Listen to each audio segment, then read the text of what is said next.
Welcome to the deep dive. Today, we're embarking on a really extraordinary journey, actually. We're piecing together this unique case study all about a family's spiritual path and, well, these deep karmic connections across lifetimes. That's right. Our mission really is to unpack a series of profound insights.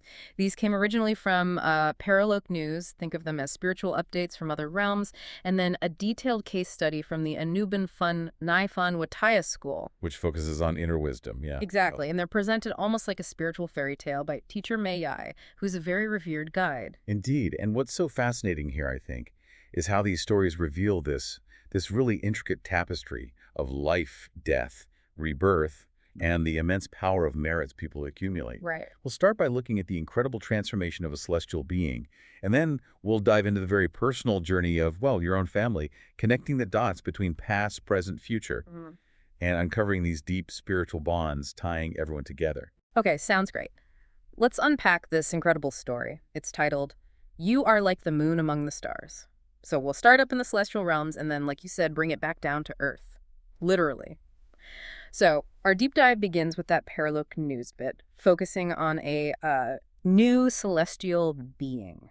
This person. They were a human monk before, right? Recently passed from the human realm. What kind of transformation did he actually experience? Well, this brings up a big question, doesn't it? What happens after death for people who've, gathered a lot of merit? This particular celestial being, he went through this amazing change, both physically and spiritually. How so? His form became, well, majestic, graceful, no longer fat or round like his human body. But maybe more importantly, his thoughts, his perceptions, they shifted hugely. He let go of attachments to things, possessions, people, animals. Okay. With one really big exception: the merits he'd gathered. That attachment stayed, and maybe even got stronger. Wow. And here's where it gets really interesting, I think. When he arrived in that celestial realm, he was met by a royal chariot, this grand line of attendants, and a jeweled throne that just floated right to him. Instant splendor. Exactly. Surrounded by beauty. But amidst all that, what was his most profound realization? There was this overwhelming sense of the sheer scale of his merits.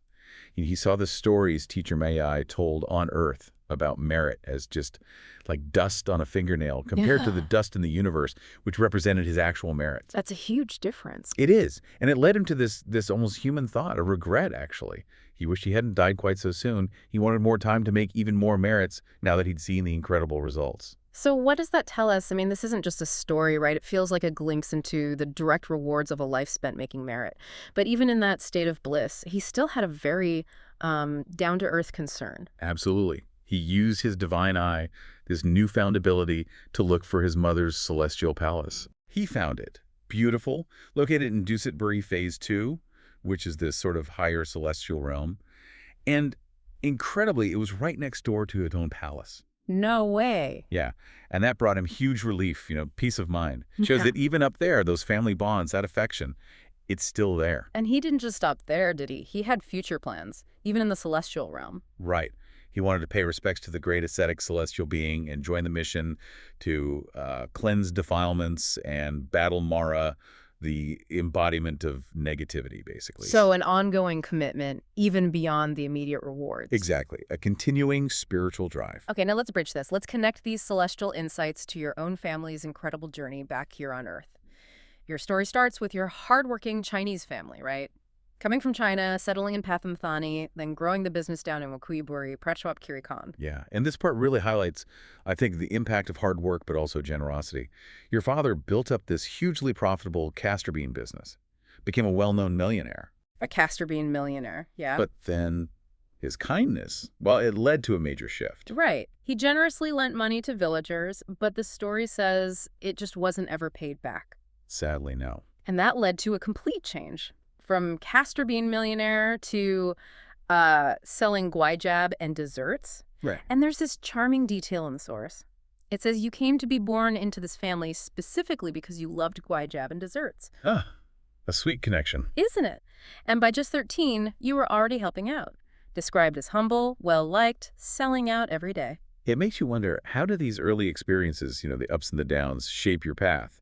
The source described your parents as really virtuous people. Offering food to monks regularly? Exactly, making merit. Your father knew Thai and Chinese, even started a Chinese language school. and they both lived long lives into their early 80s, passed from old age, which the source links to their accumulated merits. Moving into your own young adulthood, you really lived up to that title. You are like the moon among the stars. At 16 or 17, you won first prize in the provincial beauty pageant. Quite something. Yeah. And lots of suitors came calling, apparently, but the narrative is clear. They weren't your true merit partners. Which shows how these deeper karmic links kind of guide us, doesn't it? Uh-huh. At 21, you moved to Bangkok, met your husband, your real merit partner. And it happened fast. Engaged in 3 days, the story says. Wow. Your father encouraging your siblings' education in Bangkok was the push you needed. And your marriage sounds like it was truly blessed. Your husband gave you everything you wanted, and you apparently never argued. Always supportive. That's quite a testament. It is. And his career, starting selling coffee and patonko in Yaowarat? Humble beginnings. Totally. Then light fixtures, then owning a factory. It seems to really show that power of accumulated merit. Yeah. The saying was, starts with anything, ends rich. A classic trajectory fueled by good karma, perhaps. And he was so generous, too. Supported all 12 of your siblings through education, bought each one a house. What does that level of success and giving tell us about being a merit partner? Well, it clearly shows. His merit wasn't just for him, right? It overflowed into this incredible generosity, lifting up the whole family. A true merit partner isn't just about romance. It's someone whose karmic path aligns with yours, helps amplify it, allows for that shared growth and giving. But then, tragedy struck. Your husband passed away from heart failure in 1999 at 63. Yeah, and even though you were getting more involved with Wat Phra Dhammakaya by then. A major temple, known for meditation and merit-making, yes. The grief was still immense. The source describes you two as being like patongo, those paired fried dough sticks. Never separated. A powerful image of connection. After that loss, you really threw yourself into the path of merit, didn't you? Became deeply devoted to the temple. The source mentions you became a president for loads of merit projects. Yeah. The Great Dhammakaya Satya, building a Dhamma field, personal Buddha statues, a monastic school. So many things. Never missing a single project for over 8 years. That's real dedication. Truly inspiring level of commitment. Okay, let's talk about your sons now. Their stories are woven into yours. First, your monk son, the one who tragically passed away. And here's a twist. He was the one who first introduced you to Wat Phra Dhammakaya back in '97. That's fascinating. And his path started as a novice monk. And at one point, he refused to disrobe, which caused you some distress, trying to bring him home from a branch temple. But that difficulty, that challenge, actually led you to meet another monk from the main temple. Great. He became your foster monk son, a lifelong spiritual guide, and really cemented your faith in the Dhamma, the teachings. It's amazing how challenges can lead to unexpected blessings. Your biological monk son, he did disrobe for a bit to help you, but his heart was really in the monkhood. He reordained in 2003, stayed a monk. Very passionate about merit, releasing animals, especially on the 22nd of the month, source notes, and even co-founded a Super Kids Club. Deeply dedicated. Absolutely. Which makes you ask, why did someone so devoted meet such a tragic end? Yeah, the accident in 2008, he was only 32. Trip to Nong Khai, a motorcycle cuts in front of the car. The driver swerves, hits the median, car flips. And your son was ejected. Terrible injuries, broken leg, ribs piercing both lungs, blood pressure dropping. He passed that same night. But the driver and another monk friend in the car survived. So why him? Well, Teacher Mei Yai's insight points to karma from a past life. He was apparently a soldier for a king who had renounced worldly life but still waged defensive wars. Your son participated, used rocks to harm enemies. A specific karmic debt. Exactly. The driver and the other monk didn't share that particular karma, so they were spared the fatal outcome. Fortunately, his immense merit-making in this life, especially being a monk, releasing animals, had significantly lightened that karma. But not erased it entirely. Not entirely. The source says to truly clear such strong karma, one needs to attain the Dhammakaya, that state of inner enlightenment. And after he passed, you made a very significant merit for him, the Charkkai Buddha statue. Yes, a crystal Buddha image, a really powerful act. And that merit, combined with his own, led to this grand reception in the afterlife, a divine chariot, countless attendants, welcoming him to Dusit Buri Phase 2. Amazing. But here's a really interesting point the source makes. If he had made that specific Charkkai merit before the accident happened, it might have lessened the karma, maybe even saved his life? Potentially, yes. It could have reduced the severity, possibly extended his life. And there's another nuance.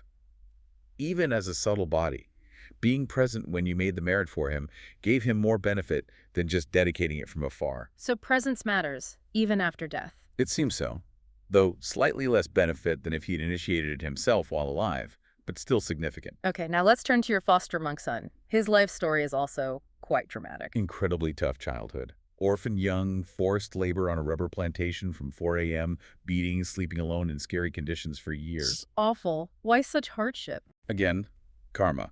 A past life as a proud army commander before he became a monk in that life made him difficult to teach when he was young in this life. It shows how past attitudes can really manifest as early life struggles. His path eventually led him to Wat for Dhammakaya at 17, back in 1984. Ordained 10 years later, dedicated 2 decades to merit. Worked incredibly hard.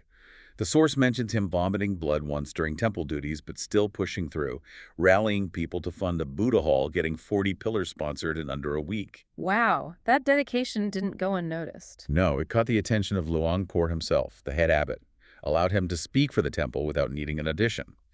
And he excelled, using that famous phrase, follow the monk, during the Satya project. And his speaking ability, even a mole he has, are linked to past lives. Yeah.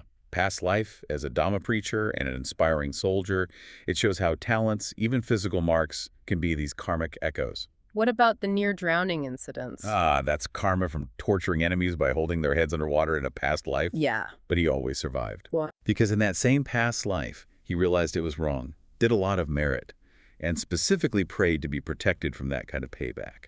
Shows the power of repentance and making merit after wrongdoing. Which leads us to the connection between you and him.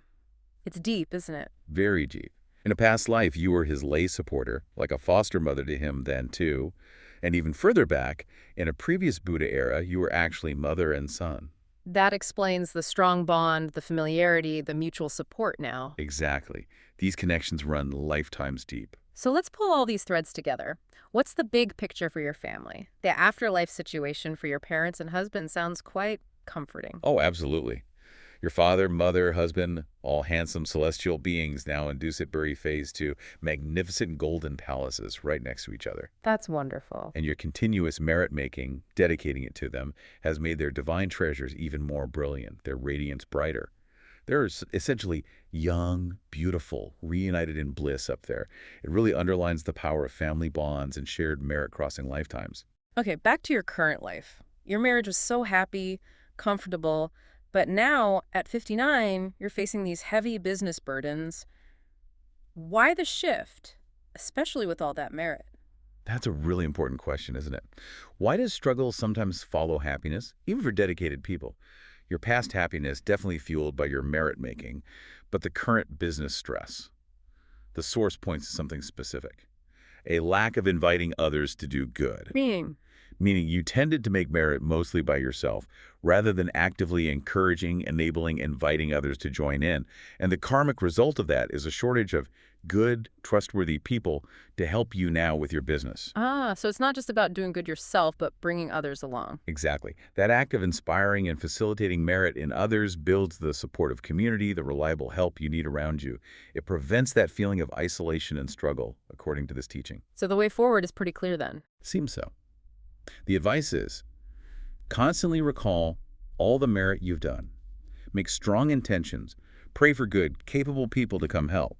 And crucially, start actively inviting others to make merit alongside you. And that should ease the business burdens, create space for meditation. That's the idea, allowing you that peace of mind you're seeking. And looking at your whole journey, all the merit you've built ensures happiness and prosperity, now and in the future. Your strong connection to the Sangha, the monastic community, guarantees you a prime spot in Dusitburi Phase 2. And the chart KU merits specifically. Like all great merits, it brings benefits on all levels, human, divine, and progress towards nirvana. It provides the resources you need: beauty, wealth, virtue, good reputation, honor, happiness in all future lives. Fuel for the spiritual path. And your son, the new celestial being, his aspiration is to follow the bodhisattvas, those great beings dedicated to enlightenment for all in Dusitburi Phase 2. To never be separated from the Sangha. A really profound, ongoing goal. Wow. What an incredible deep dive this has been. Tying together celestial worlds and earthly struggles, past lives, present realities, from your family's, business drive and amazing generosity to this complex web of karma and the huge impact of merit. It really reminds you how connected everything is. Absolutely. Your family's journey really lights up that path to spiritual growth, doesn't it? It teaches about resilience when facing karma, the power merit has to transform things, and those family bonds that just last and last beyond lifetimes. It really drives home that point about the scale of merit, too. How much bigger it seems from the other side, and that feeling of, wow, I wish I'd done even more. So, thinking about that, what single step could you, listening now, take today to boost your own positive impact and maybe strengthen those karmic connections for the future? Yeah, if even celestial beings wish they'd made more merit, and if inviting others to do good can ease burdens like your business struggles, Yeah. it makes you think, right, what small, specific thing could you do this week, maybe, to both make merit yourself and gently inspire someone else to do some good too? A powerful thought to leave with. Thank you for joining us on this extraordinary deep dive. Until next time, keep exploring, keep questioning, and keep making those incredible connections.